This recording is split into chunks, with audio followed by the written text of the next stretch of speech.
Bonjour à tous et bienvenue dans l'interview verticale. Je suis Cyril Solomon, cofondateur de Montagne en Seine, et aujourd'hui j'ai le plaisir d'échanger avec Seb Berthe et Hugo Parmentier.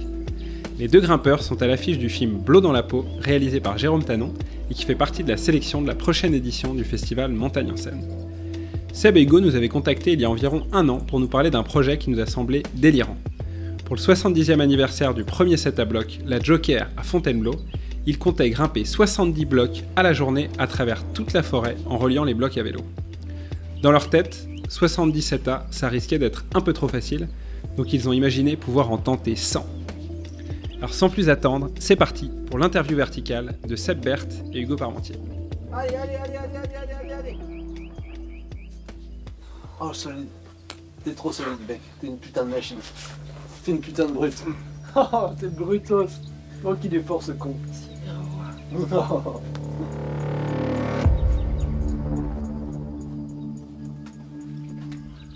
Alors, l'idée du projet, c'est de faire un méga circuit dans la forêt de Fontainebleau. Moi, j'étais trop faiblard pour travailler des blocs durs, alors j'ai décidé d'en faire plein, des plus faciles, même si c'est pas si facile. Lui, son truc, c'est plutôt les trucs longs, moi, c'est plutôt les une longueur ou les blocs. Du coup, le délire, c'est un soir, là, on s'est dit, ah, ben, autant on se fait un projet un peu en mode grande voie, un truc un peu long dans la forêt. Et puis, au fur et à mesure de la discussion, c'est vas-y, on fait 100 blocs, puis après, on fait un bloc par niveau, et puis après, c'est attends, c'est l'anniversaire du 70e CETA. Oh, vas-y, on en fait 70. Allez. Viens. Allez, juste jette un pied, il est juste à côté. Ouais. Allez, prends-le, il est juste là. Allez. Je crois que le premier Allez, truc, regarde. c'était viens, on fait un bloc par secteur. Puis moi, du coup, je dis ça à Seb, viens, on fait un bloc par secteur. Je regarde, je dis, oh putain, il y a 285 secteurs. On va peut-être pas en faire 285. Et du coup, je sais plus, après ça part sur un 100. Et en fait, on pensait que c'était impossible, gros. Hein. Franchement, le 100 CETA à la journée, ça nous semblait vraiment dur. Enfin, on n'était pas sûr de pouvoir le faire. On s'est dit, là, 70, c'est clairement jouable, quoi. Là, c'est clairement quelque chose qui est à notre portée. Et ça va quand même nous faire une sacrée journée. Vas-y, on part sur 70. Alors, je crois qu'on a commencé déjà par dire les secteurs où on voulait aller, plus ou moins. Puis après, sur les secteurs qu'on connaissait pas trop, en fonction du tracé, on a pris des nouveaux secteurs, pris des nouveaux blocs et tout. Et en fait, on s'est vite rendu compte que notre liste, elle faisait plutôt 150 blocs que 70. Et du coup, directement, en fait, l'idée du 100, elle est vite revenue. Quand, en fait, après avoir fait un gros écrémage, on était encore à 110, souvenir 107. Ouais. Et en fait, là, les 10 jours qu'on avait calés ensemble dans nos emplois du temps pour faire le projet, il y avait une semaine de pluie d'annoncée. Et la seule journée qui marchait, c'était la toute première journée des jours qu'on avait donnés. On n'avait pas trop prévu d'arriver ce jour-là. Et donc l'avant-veille à midi, on s'appelle, on dit gars, en fait c'est le seul créneau qu'on va avoir. En une journée plus ou moins et demie, quoi. On a dû finaliser cette liste avec comme un peu projet secret d'en faire 100. Et pour notre chère équipe de backup et de caméraman, on leur avait quand même vendu 70. Donc on avait la fausse liste de 70. Mais attends, dans les 3 pignons, on est déjà à 70. Mais c'est pas possible ça, tu vois, on arrive à 70 dans 2 blocs, mais on n'est pas censé finir à l'éléphant là. Et puis voilà, 4h30 du matin, on se levait le dimanche pour essayer. J'étais en train de repérer, j'appelle Hugo et puis on se rend compte qu'en fait, il n'y a que ce premier jour-là où ça va marcher. Il y avait quand même beaucoup de choses à penser, ça a été bien le rush.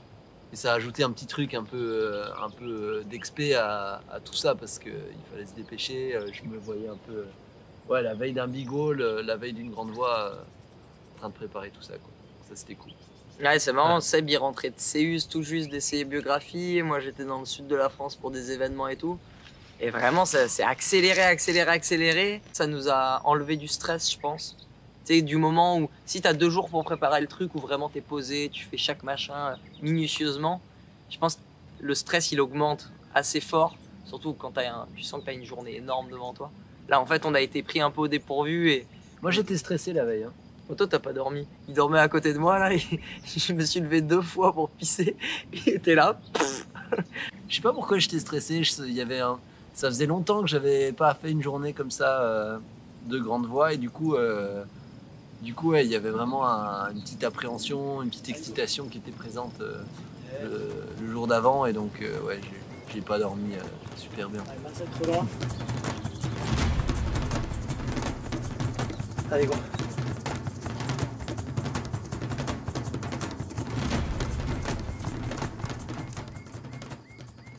Hugo et moi, on s'est retrouvés dans le même appart, dans la même coloc, un peu par chance ou malchance, devrais-je dire. Ouais, C'est Seb qui me dit, oh mais attends, moi je veux venir à Blo. Je dis, sérieux, tu veux venir à Blo? Il me dit, gars, ça t'intéresserait de faire une coloc?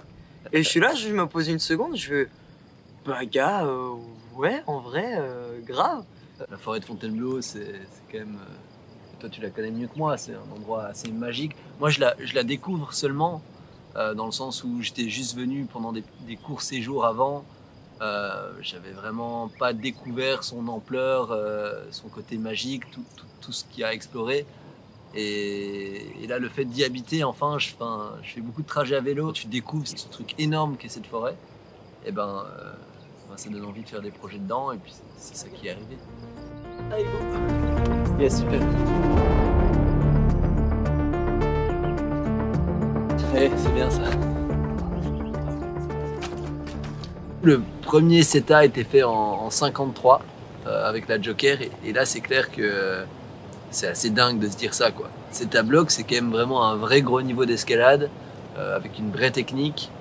Et donc, de se dire qu'il y a 70 ans, il y a des gars qui faisaient du CETA bloc ici dans cette forêt, je trouve que c'est un bon indicateur sur le fait qu'ils étaient à l'avance et qu'ils ont poussé vraiment le niveau et qu'il y a une réelle histoire qui s'est écrite ici, quoi. Le CETA bloc, c'est presque du niveau de force et de technique d'un Wita en voie, tu vois. Donc ils avaient 20 ans d'avance en réalité. Et moi, je crois que ce qui m'impressionne le plus là-dedans, c'est le matériel. Il y avait déjà des espèces de bouts de chaussons, mais pareil, à cette époque, du coup, il n'y avait pas de crash pad, ils avaient un pauvre paillasson. La magne, ils n'avaient pas de magne encore, c'était des espèces de... Ouais, c'est ça, de la résine de pin. Et rien que ça, nous, on grimperait comme ça aujourd'hui. Je sais pas combien de jours il l'a mis à le faire, son SATA, mais ouais, ils ont défini les règles avec du matériel pourri, sans pouvoir s'entraîner, parce que nous, maintenant, on a des poutres, on a des pans, on a des salles d'escalade. C'est facile de progresser, quoi. Ce qu'ils ont fait, c'est assez hallucinant, hein. C'est vrai qu'on peut parler un peu du règlement qu'on s'était fixé pour ce circuit. On a vraiment décidé de le jouer en mode circuit / grande voie, c'est-à-dire une fois qu'on avait choisi le bloc et qu'on s'y lançait, c'était une étape à passer, sinon on n'allait pas au suivant. Ça, c'était une des règles qu'on avait envisagées. Comme dans une cordée, ouais, en grande voie, c'était vraiment l'idée. C'est ça. Une fois que tu essayes une longueur, tu enchaînes la longueur ou alors c'est fini, tu descends, ou tu ne le comptes pas, quoi, tu vois. Allez, encore.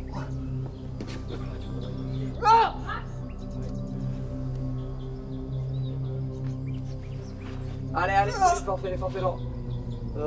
Allez. J'ai mis une cartouche physique là. Hein? J'ai mis une cartouche physique. Et donc ça c'était l'idée. Et du coup c'est vrai qu'il y avait un peu ce stress de soit ça passe, soit ça casse, quoi. Et du coup dans le choix des blocs on était là, on espère qu'il n'y a pas un bloc qui va vraiment nous bloquer, qui va soit être trop grand, trop morpho dur, ou trop dur ou voilà, ouais.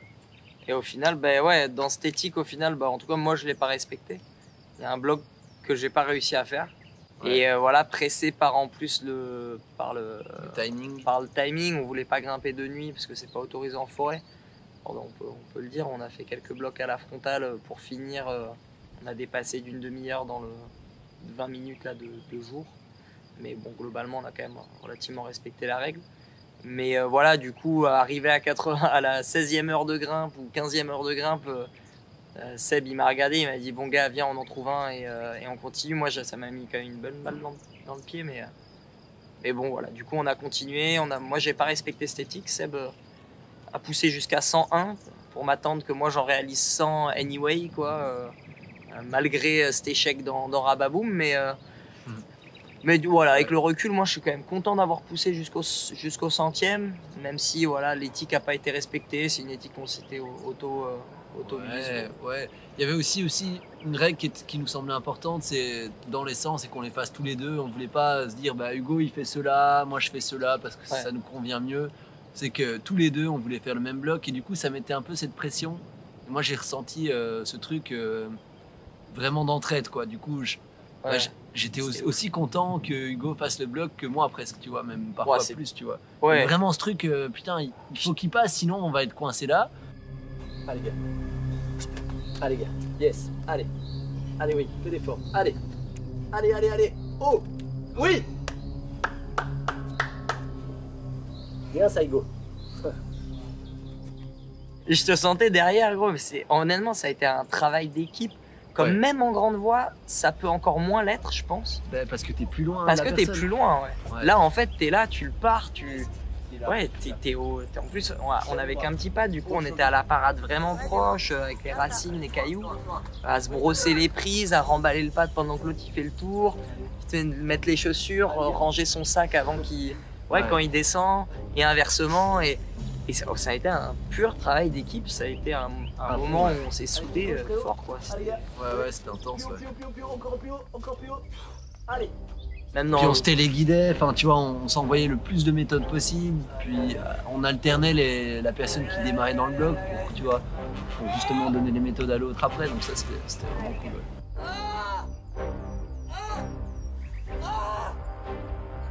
Ouais, c'était un beau projet d'équipe. Et d'équipe avec même un peu avec le backup, parce qu'on a eu aussi de l'aide un peu extérieure, notamment les gens qu'on a croisés là au Franchard qui nous ont donné de l'eau, parce qu'on était parti avec...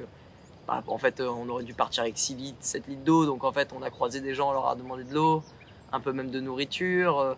L'équipe de tournage qui nous a aussi ravitaillés à la fin. C'était beau en fait, que ça se passe comme ça. Ouais, c'était assez cool. On avait envie de garder cet esprit de nouveau un petit peu, je pense, ça vient un petit peu de l'alpinisme ou de la grande voie, j'en sais rien, de cet esprit d'autonomie. On voulait pas aller mettre à l'avance des bouteilles d'eau à un endroit ou mettre à l'avance de la bouffe à un endroit. Des pads même. Ou des pads, où on avait vraiment envie de tout ce qu'on utilisait, on le portait sur nous. Alors, je pense qu'en bouffe, on a été vraiment clairement autonome. Enfin, on a quand même pris beaucoup dans notre sac. Et puis là, on s'était dit, on trouvera dans les vannes des autres grimpeurs, grimpeuses qui sont là, on se débrouillera pour trouver de l'eau. Donc ça, c'était aussi une petite incertitude assez drôle.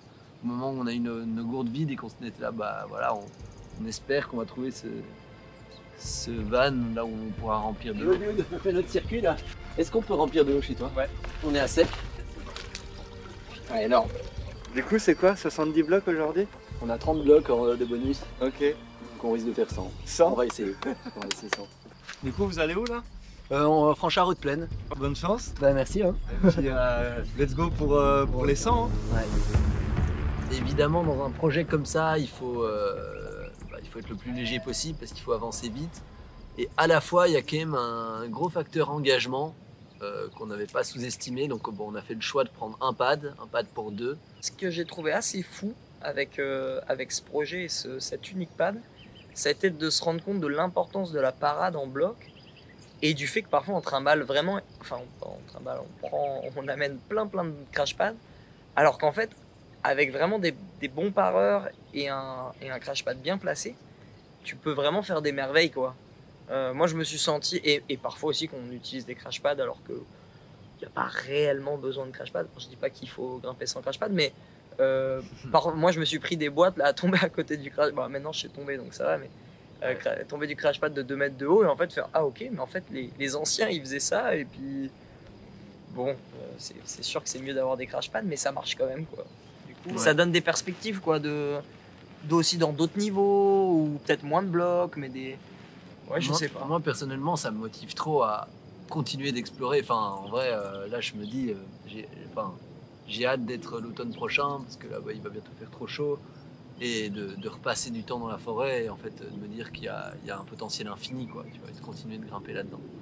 Yes. À ce propos, en plus, c'est fou, cette forêt. Chaque année, il y a des dizaines et des dizaines de blocs qui s'ouvrent encore, et notamment pour le haut niveau, alors que ce soit pour tous les niveaux, mais aussi dans le haut niveau, chaque année, il y a 5-6 blocs entre 8B et 9, et du coup 9A aujourd'hui qui s'ouvrent, quoi. Je crois une dizaine de blocs chaque année, ce qui est fou pour un site qui a 100 ans, quoi, ou moins, mais... Il y en a encore un, Hugo, qu'on pourrait faire sur Boulder, qui était dans la prise initiale. Ah, il y a bien un bulldog là. Ah ouais, un tout petit truc là. Vas-y, on essaye. Allez, go.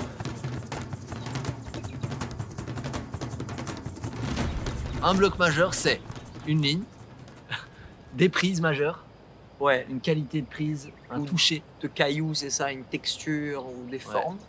et bien sûr une gestuelle majeure, donc des mouvements qui en valent la peine, qui soient originaux ou alors gestuellement confortables ou beaux, ou compliqués, complexes. Mon bloc parfait, ouais, j'ai rajouté engagement. Un petit engagement Ah mental. oui, les difficultés, toi tu parlais de Et difficultés. moi je parlais de difficultés Il quand, restera plus dans ta mémoire en fait, je crois.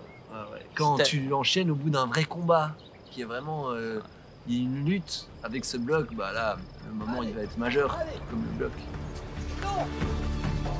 What the fuck? C'est une dinguerie!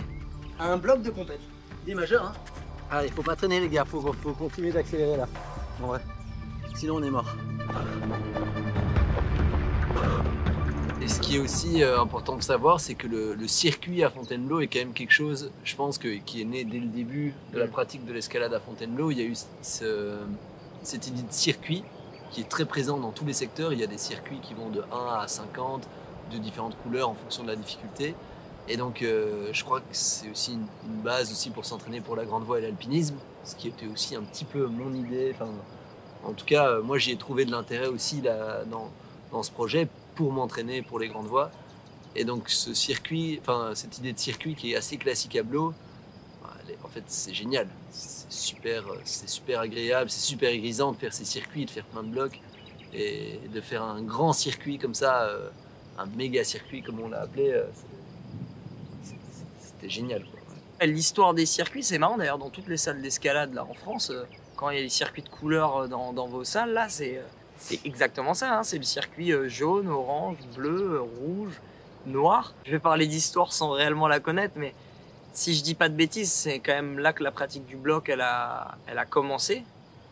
Je sais pas, je dirais les années 1930 peut-être, que réellement les premiers grimpeurs ils ont commencé à grimper ici. Je crois que c'est un truc comme ça, hein. Sans doute. En gros, c'était les blozards, c'était donc les grimpeurs de Blo, quoi. C'était des alpinistes parisiens qui s'entraînaient sur les blocs de Fontainebleau pour derrière aller faire les courses à Chamonix. En gros, c'était les chamonniards parisiens qui grimpaient ici. Et puis bon, voilà, du coup, l'escalade s'est énormément développée et aujourd'hui, c'est un des spots les plus connus au monde. Je pense d'une part pour la qualité du rocher et d'autre part pour le gigantisme de cette forêt à l'échelle mondiale. En fait, c'est rare qu'il y ait qu'il y ait une telle concentration de cailloux rapprochés et autant développés, quoi, avec les années. Parce que tu vois, tu pourrais parler de Rockland par exemple, il y a un potentiel encore énorme, mais en fait il y a un dixième des blocs qui est développé ici. Et encore ici, c'est vrai qu'il y a peut-être que 10% des blocs qui ont été développés, mais chaque bout de caillou a déjà été grimpé plus ou moins, quoi. Et donc ça donne un truc comme 30 000 blocs sur toute la forêt, et ce qui est en fait gigantesque, quoi. C'est hyper rare d'avoir autant de blocs au même endroit. Ça, c'est quand même, je trouve, c'est quand même un truc que tu t'en rends pas compte tant que t'as pas traversé cette forêt à vélo, Ouais. ou que t'as pas passé un petit peu de temps, quoi. C'est vrai qu'on parle toujours des mêmes secteurs, du Bas-Cuvier, du Cul du Chien, de Roche-au-Sabot, tout ça, c'est des secteurs que tout le monde connaît, tout le monde a déjà été, mais vraiment, quand tu traverses la forêt, que tu vois une petite colline remplie de blocs, et puis que t'en vois une autre, et que tu te dis, mais là c'est quoi, et puis il y a juste les locaux qui connaissent un peu tous les coins, là tu te dis vraiment, c'est un potentiel infini, quoi, tu vois. Et puis c'est une école d'escalade aussi assez incroyable, en fait, tu comprends tout à fait comment ces blozards parisiens de l'époque, pourquoi ils sont venus s'entraîner sur ces blocs. Après, en réalité, quand tu sais grimper à Blo, il n'y a plus un seul bout de caillou qui t'arrête, quoi, tu vois. Moi, je me rends compte, ça fait que quelques mois que je suis là, et déjà j'ai progressé à Blo, et puis tu vois, derrière, c'est rare quand même que je me fasse arrêter dans un pas de bloc, sur une voie en falaise, quoi, tu vois. C'était pas le cas avant. C'était pas le cas avant.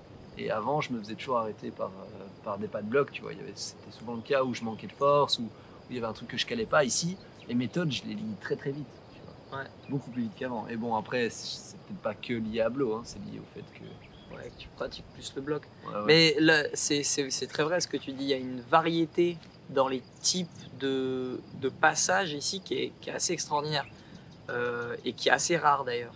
Parce que tu peux avoir des blocs sur très petites prises, sur les petits marbres là, comme on en a fait quelques-uns comme ça. Vraiment des prises très tranchantes, très franches. Après, il va y avoir toujours des arquets, mais des réglettes, mais dans un style totalement différent. Après, il va y avoir ces espèces de pinces qui sortent, qui sont complètement folles là, qui sortent de nulle part. Ces aplats qui sont hyper caractéristiques d'ici, avec un grain qui y a sans doute nulle part ailleurs. Il y a des fissures, il y a des gros roufs avec des trous, il y a des rétails. Enfin, en fait, il y a vraiment énormément de styles de blocs, beaucoup de petits blocs, beaucoup de grands blocs. Et donc, il y a moyen d'apprendre l'escalade de plein de manières. Et je crois que ce grain, il donne un aspect hyper. Souvent, les grimpeurs qui grimpent ici, ils parlent de. C'est une grimpe à sensation. Et que tant que t'as pas la sensation, tu peux pas réussir le bloc. Et c'est vraiment ça, quoi. C'est un point d'équilibre, une espèce de petite sensation dans le pied qui fait que, en fait, d'un coup, tout devient compréhensible et ça met du temps à l'apprivoiser ici. Je pense que c'est aussi pour ça que ça a une telle. Je sais pas, c'est un tel mythe, quoi, Fontainebleau. Une telle aura, ouais. Ouais, une telle aura. Bah, ce qui est sûr, c'est qu'on associe souvent Blo à des grosses compresses sur des plats. Et en fait, moi je trouve qu'il y a vraiment tout. Et puis il y a moyen de vraiment. Le fait d'avoir fait le tour de ces 100 plus beaux setas, je dis pas que c'est les 100 plus beaux, mais. C'est une saloperie ce bloc. C'est une saloperie. En plus, il est pas dans notre liste. C'est fou, putain. Non, il Ah, en les gars. manque, il en manque. Mais de 100 beaux setas, tu te rends compte de la diversité, quoi. Là-bas, entre les angles, les dalles, les dévers, les toits, il y a tout. Je suis parisien, donc forcément, depuis que je suis petit à mon club, en fait, il y a les sorties d'escalade, ça se faisait à Fontainebleau, quoi, c'est à 1 heure d'ici. Mais en fait, pareil, avant de venir l'an dernier, je connaissais assez peu cette forêt parce qu'il y a plein de petits secteurs assez éparpillés et souvent, nous, on y allait en voiture avant. Donc, en fait, tu n'arrives pas à matérialiser tout ça, à voir comment c'est agencé, à cartographier le machin. Ouais. Pour choisir les 107 A, ça a été un peu, ça a été à la fois compliqué, à la fois génial de redécouvrir en fait toute cette forêt, chacun des secteurs qu'on connaissait très bien, avec parfois les 4 blocs classiques que tu avais déjà fait, et en fait de voir qu'il y en avait 25, 50, et que il fallait choisir un peu ceux qu'on préférait parce qu'on pouvait pas tous les faire. Et à la fois essayer de représenter Blo de la meilleure des manières, quoi. On aurait pu faire que des jetés ou que des blocs sur petite prise parce que moi j'adore ça. Et en fait c'était intéressant aussi d'essayer de trouver un peu un panel de blocs qui représentait Fontainebleau, quoi. Ouais, on a essayé d'être le plus exhaustif possible, c'est-à-dire d'avoir et des jetés et des dalles et des traves. On voulait des traves et des départs assis sur des pauvres petits blocs qui payent pas de mine mais qui finalement sont très sympas. Puis des highballs. Donc voilà, on a essayé aussi d'être exhaustif dans les difficultés, d'avoir des blocs durs, d'avoir aussi des douilles. Je crois qu'on a fait un bon tour des beaux blocs, hein, quand même. On a raté quelques secteurs, mais vraiment même dans le fait de les grimper là, j'ai vraiment eu la sensation que c'était un tour d'horizon de ce qui se fait en forêt, quoi. Ça donne envie de continuer à partager ce projet et qu'en fait il y ait de plus en plus qu'il y ait d'autres gens qui se motivent à faire des tours comme ça, quoi, en vrai, parce que c'était juste exceptionnel, hein. Allez mec, allez. Je pensais pas que j'allais un jour kiffer Fontainebleau comme ça. Wow. C'est Hugo, une machine.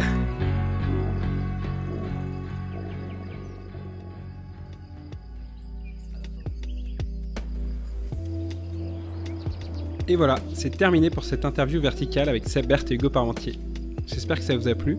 Et si c'est le cas, n'hésitez pas à aller voir le film Blo dans la peau, en tournée du 8 avril au 25 mai avec Montagne en scène dans 250 villes dans le monde. J'espère vous y voir nombreux et je vous dis à bientôt pour une nouvelle interview verticale.